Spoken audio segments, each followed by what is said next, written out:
भारत की lake city के नाम से मशहूर उदयपुर में पर्यटन उद्योग से जुड़े लोग आगामी केंद्रीय बजट से बड़ी उम्मीदें लगाए हैं। उनकी प्रमुख मांगों में उदयपुर और देश के दूसरे हिस्सों, खासकर दक्षिण भारत के बीच कनेक्टिविटी बेहतर करना शामिल है।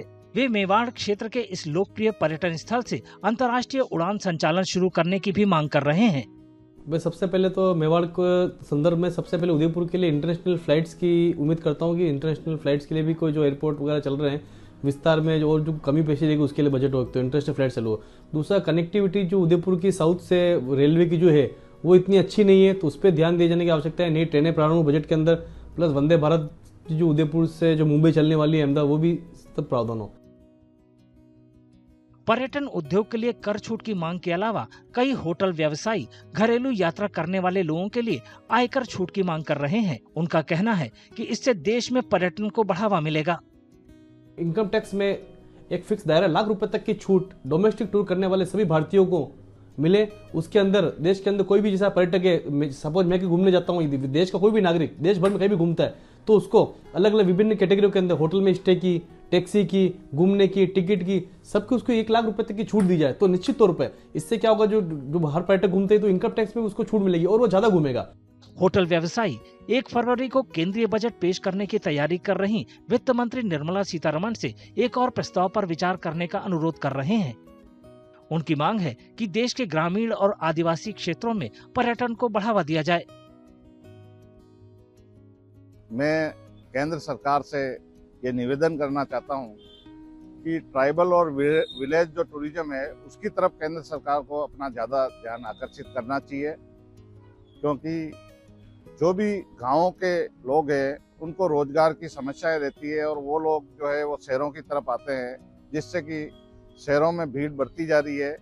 और विलेज टूरिज्म से एक फ़ायदा ये होगा कि जब वहीं पे अच्छा डेवलपमेंट हो जाएगा, जो इन्वेस्टर है वो वहाँ पे जाएगा तो वहाँ के लोकल लोगों को उससे काफ़ी उनको रोजगार मिल जाएगा, तो उससे उनके पलायन की संभावना बिल्कुल नगण्य हो जाएगी, कम हो जाएगी।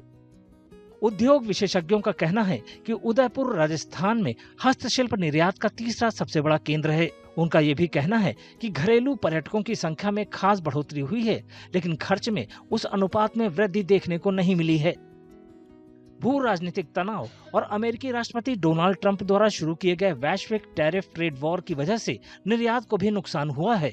उद्योग जगत इन घटनाक्रमों के असर को कम करने में मदद के लिए सरकार से एक योजना की मांग कर रहा है।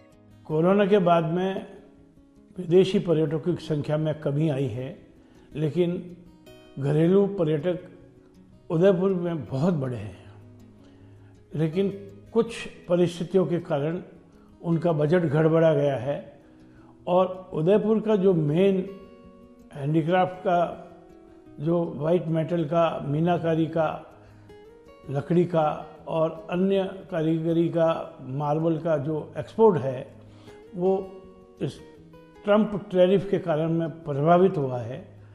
हम चाहते हैं कि केंद्र सरकार ऐसे समय में हम उदयपुर के निर्यातकों को और उदयपुर के हैंडीक्राफ्ट व्यवसायियों को एक ऐसी स्कीम दे जिसमें उनको टर्नओवर के आधार के ऊपर एक सीमित मात्रा में परसेंटेज के हिसाब से सब्सिडी मिले।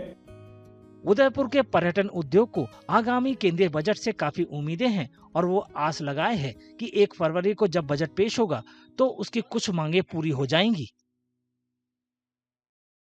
आपके राज्य की खबरें, आपके शहर की खबरें सबसे पहले जानने के लिए देखते रहें अमर उजाला। चैनल को सब्सक्राइब जरूर कर लें और पाएं हर अपडेट।